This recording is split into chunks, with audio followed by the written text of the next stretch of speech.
Hello, everyone. My name is Taal Hasak-Lowy, and I'm the Executive Director of Friends of the Children in Chicago.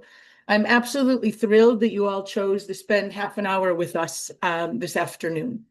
I was initially supposed to be interviewing one of our professional mentors today, but she called out sick.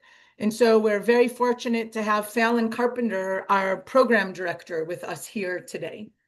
Uh, so Friends of the Children is a mentoring organization.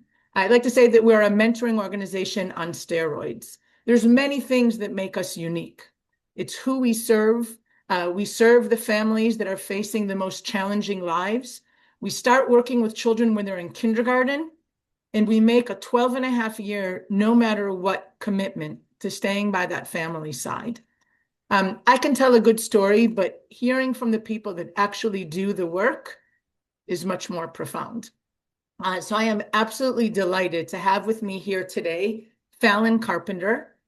Phalon has been with the organization for 7.5 years. Uh, and we just launched in Chicago just over 8 years ago. So Phalon, I'm wondering if you can please introduce yourself, share what your background is, and why you initially came to Friends of the Children. Oh, hello, everyone. My name is Phalon Carpenter. As Tal stated, I'm the program director for Friends of the Children of Chicago. Started 7 years ago on this journey, and it's been amazing.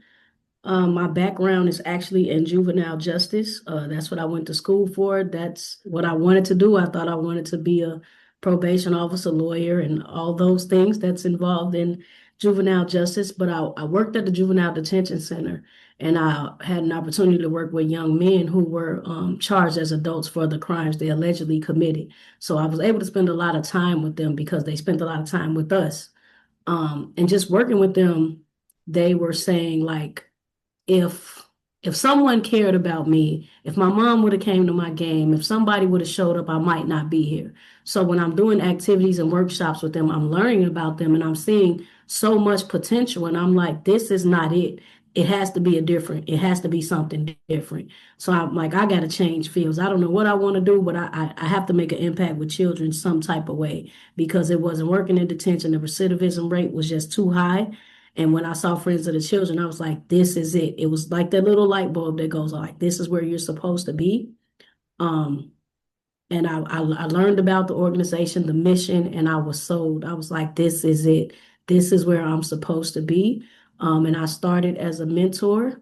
After that, I was the family and community engagement specialist, and then I was the program manager.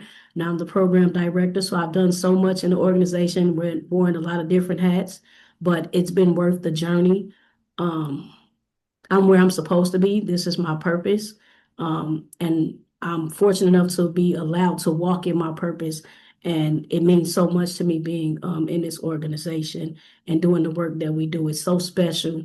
And it really is really a solution to a bigger problem that we have, one of the solutions. Um, so before Fallon and I begin the conversation, I want to remind you that the families, we're going to talk about two families today, and they're not just stories. These are real human being stories that we're sharing with you. We're sharing their stories with you just so that you can understand the real hardship that our families face and the wonderful, beautiful human being that the children and parents and caregivers are. So I just ask that you hold these stories as the sacred stories that they are. And we'll be using code names to protect our children's privacy. So if you hear Fallon and I ever slip up, we apologize, but we're going to try to stay true to just talking about the kids, their code names. Um, so one of the things that makes our program really special is that we have professional mentors. We don't work with volunteer mentors. So like Fallon told you, this was her full-time job when she started. We currently have 17, soon to have 19 mentors on staff. The starting salary for a professional mentor is $59,000. They all have at least an associate's degree, but all but one of our mentors have at least a bachelor's degree. Some of them have master's degrees. Fallon, let's first talk about Deshawn and Desi, who are siblings in our program. Um, can you tell us how and why they were originally referred to our program? So Deshaun and Desi were referred to our program from their school due to the domestic violence and housing insecurity that mom was experiencing. So they referred both of them to the program in order to provide more support to the family. Right? And through their Through school the made school, right, referral. through the Right. school. The school made Um, referral. so they've been in our program for 3 or 4 years now, right? Uh, Uh, 4 years, 4 years. 4 years. Actually, Deshaun is in the clubhouse today. He's one of my favorite Don't kids. say favorite. Yeah. I mean, he just has so much energy. If you met him, you would just love him. Like you can't help but to love him. It's just his smile is just a joy, and his spirit. He just has such a good spirit. So I like love seeing him and being around him. So all my kids are the favorites, but he's in the clubhouse today. So I just saw Um, he is 7 and his sister is 9. and can you tell us a little bit about Desi? Desi is the same. She is a little entrepreneur. She is going to find a way to make some type of money any kind of way that she can. She has a very good spirit. Um, and she just loves learning and she loves her mentor. Both of them do, and I'll just tell you, I'll tell you about that. But they're both just great kids who come from a situation that's not healthy at all, but they're still smiling and still being themselves despite everything that they're going through. Right. So Desi's mentor, Taliba, has been with her for more than 3 years, and she worked really hard to help Desi find her spark, the things that really interest her. And then Taliba built off of that. Can you tell us a little bit about what Taliba did with Desi and what Desi's interests are and what they ended up doing? Taliba is awesome when it comes to her girls and encouraging them and finding their sparks. So Desi and she initially started her entrepreneur start making ketchup. So she made ketchup at our pop-up shop and she was selling the ketchup that she made. She was cooking tater tots at the same time, so you can taste the ketchup with the tater tots. But she just recently started learning how to sew. Taliba, her mentor, taught her how to sew. So she asked for a sewing machine for Christmas and she was able to get a sewing machine. So right now she's making bonnets on her sewing machine and she's selling them. Like she is taking orders for bonnets that she's creating on her sewing machine. And that is something that Taliba does great with her girls is she finds their spark and she encourages it and she does whatever she can to get them started. And Desi has taken off with this sewing and she is taking orders. So if anyone wants a bonnet, she's taking orders. She's excited about it. She likes learning.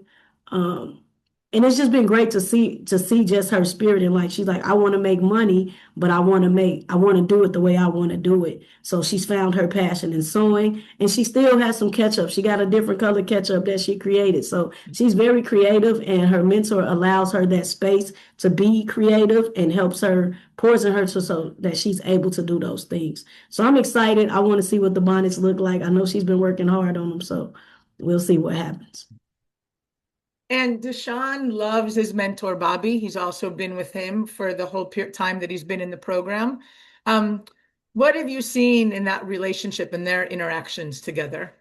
So, like I said, he's here today. So I was downstairs talking to him, and he said, "Miss Fallon, I don't have my cologne today." So when me and Bobby were talking to him, he was like, "I like smelling good, Mr. Bobby. I got to be clean and I got to smell good." So he wanted cologne for Christmas, and he wasn't able to get it for Christmas, but Bobby, his mentor, ended up getting it for him. So he's like, "I didn't get a chance to put my cologne on today." I said, "It's okay. You can smell good tomorrow. Just make sure you put your cologne on tomorrow." He's like, "Yeah," because I'm like Mr. Bobby. I'm gonna look clean, I'm gonna look good, and I'm gonna smell good. And I'm just like, he pays attention to Bobby so much that it's like he's a little Bobby. Like, and he says it all the time, like, look at me, I'm Mr. Bobby, I'm Mr. Bobby.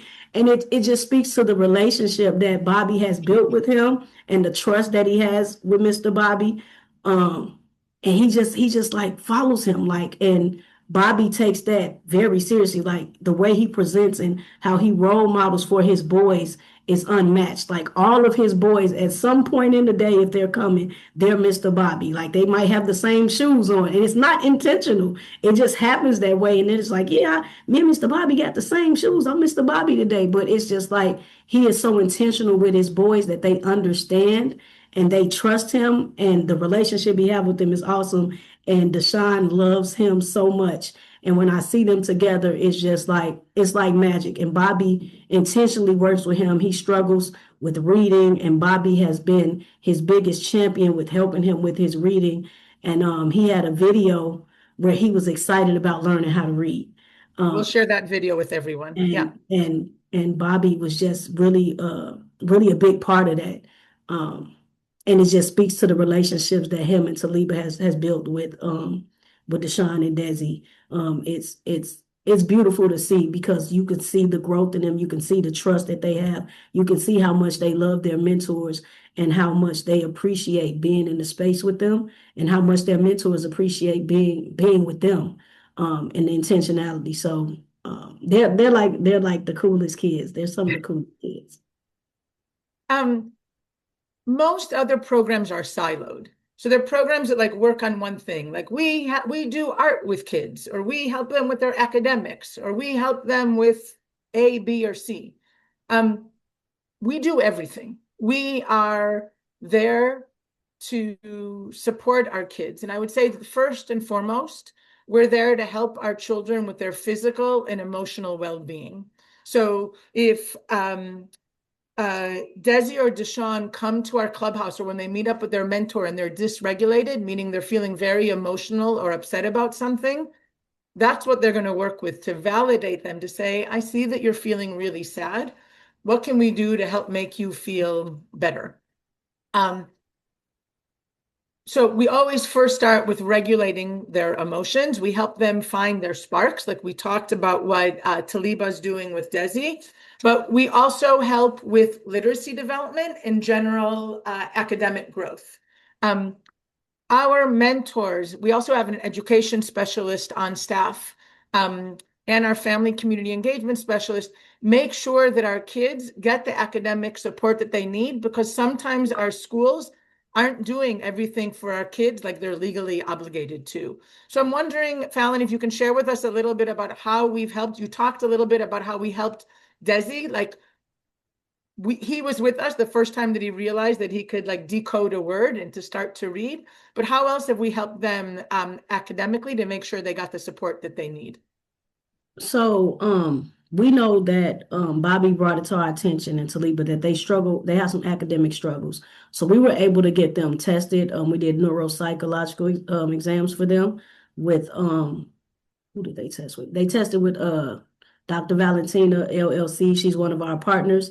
So she did neuropsych exams on our kids, and we got the report. We sat in with the results. She went over the results with our team as well as mom. Mom gives us full access to records, and she appreciates the support. So we were a part of that meeting, and we understood what the needs were. So we reached out to get IEP started for both of those, for both Desi and Deshaun.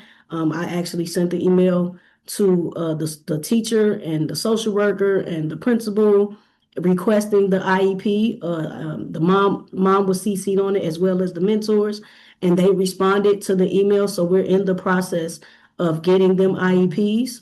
And I think that was big that the mentors noticed that, along with Ms. King, noticing some of the academic struggles. And then we're able to get them tested to find out what do they really struggle with. And we found out a lot of things that mom wasn't even aware of that was going on with the youth. So it helped us, but it also helped her understand her kids better and how to support them. But we use that test to advocate for them to get IEPs. And I want to say they have their first meeting is next month. It's been a long time coming, but we finally got a meeting, and just being able to be an advocate for them so that they get the support that they need means everything. So as a reminder, families cannot sign up for our program. It's like a very hard for people to understand, like to grasp concepts. Instead, we do outreach. to identify the kindergartners that are born into the most challenging circumstances. Kindergartners whose parents or caregivers are living really hard lives themselves and perhaps don't trust people or systems and aren't reaching out to get support. So Desi and Deshawn were referred to us by their school because mom struggles. She struggles with domestic violence and has some other issues. In addition to our professional mentors, whose full-time job is to support the children, we have on staff family and community engagement specialists, we call them FACES, to support parents or caregivers. We have worked with Desi and Deshawn's mom. Can you talk a little bit about the support that FACES has given their mom? The one thing that stands out the most with the support we provided to her, she's in a domestic violence situation. And this was probably one of the scariest nights. One night she called and she was hiding in the closet because their father was looking for her. He was trying to harm her, so she was hiding in the closet. We reached out to some people that we knew in the area, some community organizations that were in the area, and the police to come and assist her to make sure that she was safe. He ended up leaving when the police came. They couldn't find him, but we were able to connect her with a domestic violence shelter. The family and community engagement specialist was with her through that whole process through the night. I mean, I think it probably went on to maybe 1 or 2 o'clock in the morning, but she stayed with her during that process, talking her through it. Ultimately, she decided not to, the location she went to, they wanted to move her to, I think, Rockford, and she did not want to go. So she ultimately didn't go to the shelter. She ended up going to a friend's house. She relocated to a new apartment. He ended up coming back, so that they kind of go back and forth. And if you know how domestic violence works, you don't always leave. So he's back, but they still continue to provide her support. They check in with her. They sent her some jobs. She was looking for a new job. She was able to get employment. They connected her with employment. And they really just provide a lot of emotional support to her because of her situation. She confides a lot in her family and community engagement specialist that's assigned to her. And it's just sometimes you just have to listen. You don't always have a solution or a connection to something. Sometimes they just want someone to listen to them and feel heard. And that's what happened in that situation. That she continues to listen to her and assist her with any resources that she may need. Thank you. And so we'll continue to show up for their mom and for the kids, no matter what. Right? There's nothing they can do to ever be kicked out of our program. I know we're running out of time so quickly, but I want to tell you about an 8th grader in our program. So our program is centered on building trusting relationships and helping youth regulate their emotions.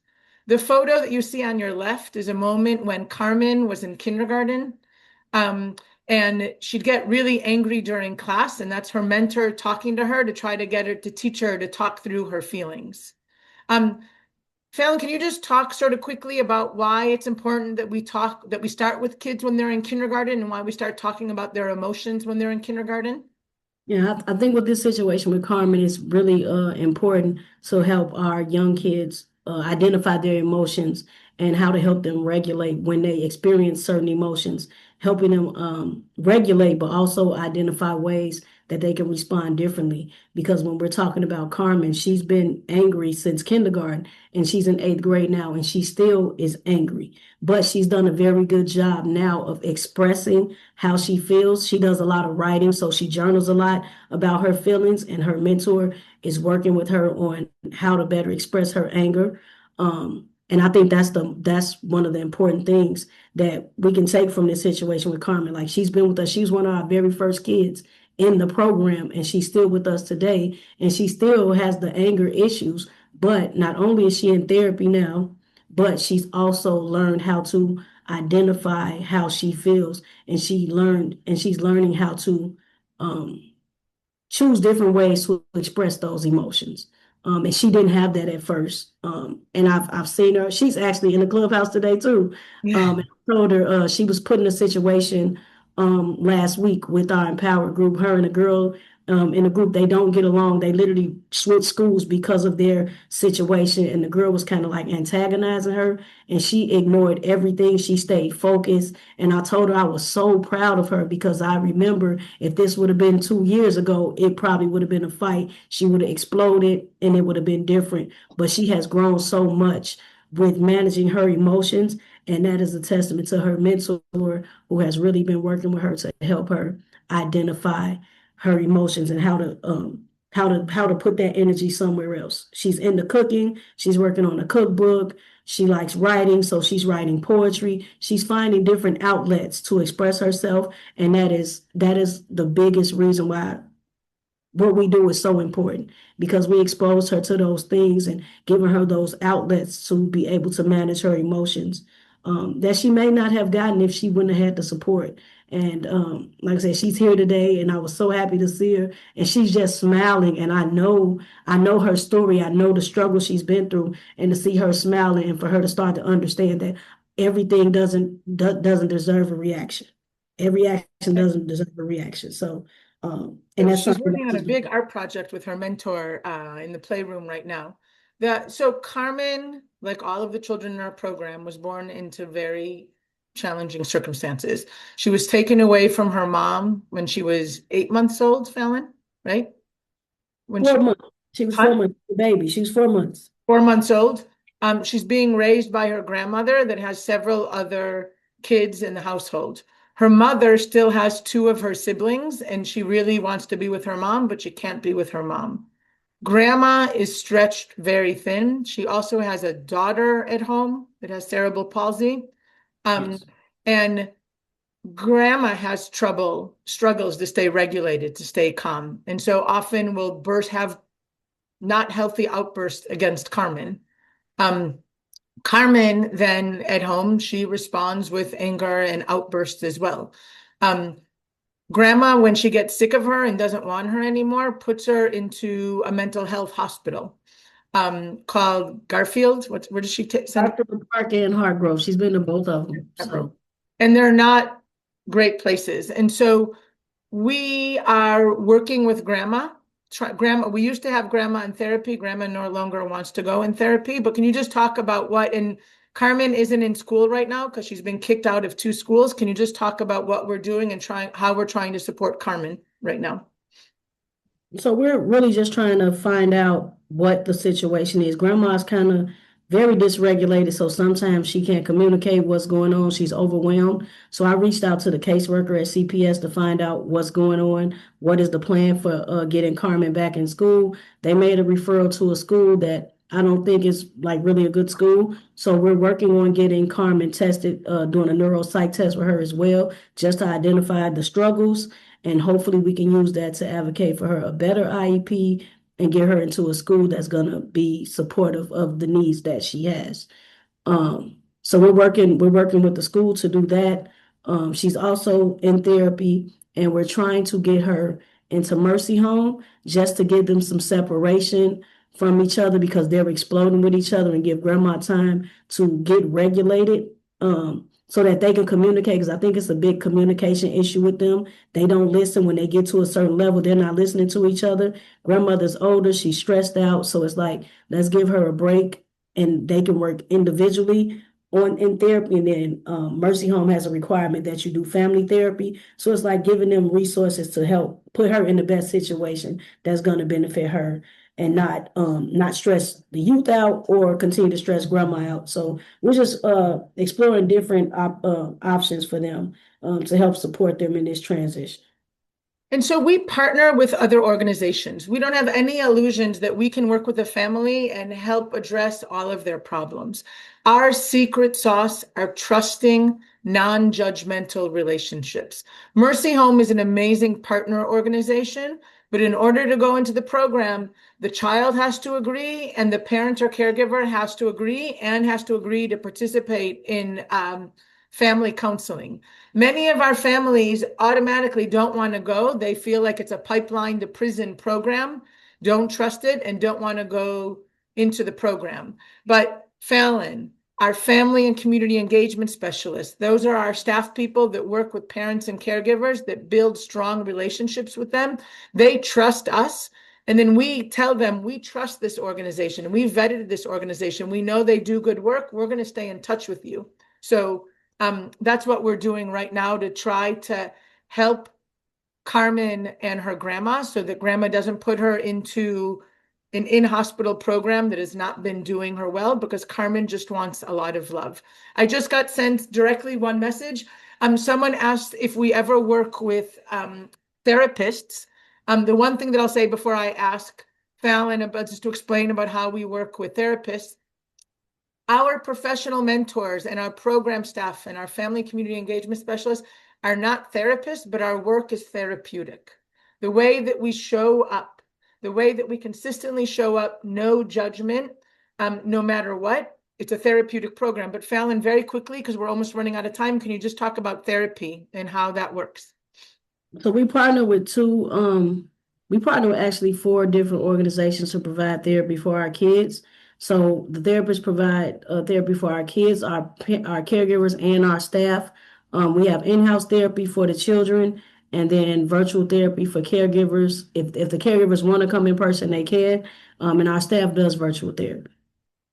Right. So we are able to bring therapists on site. So our caregivers trust coming to the clubhouse, and so they can get easy access to therapists.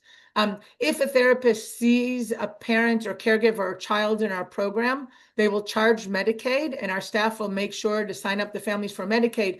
But importantly, if one of our families don't show up, we, Friends of the Children, will pay the therapist so they don't kick out that family from coming to see them, because many people often don't want to see the families that we serve because executive functioning, showing up for appointments always isn't their strong suit. So we invited you all to be part of a half-hour discussion. I could easily sit here and talk to you all for hours about the important work that I do. We will be sending you tomorrow a follow-up email, including the video of Deshaun when he realized that he could read, and seeing him do his little happy dance. I invite you to stay engaged, to learn more about what we do, and that we really, really appreciate you spending the half hour with us right now. Thank you so much for being here.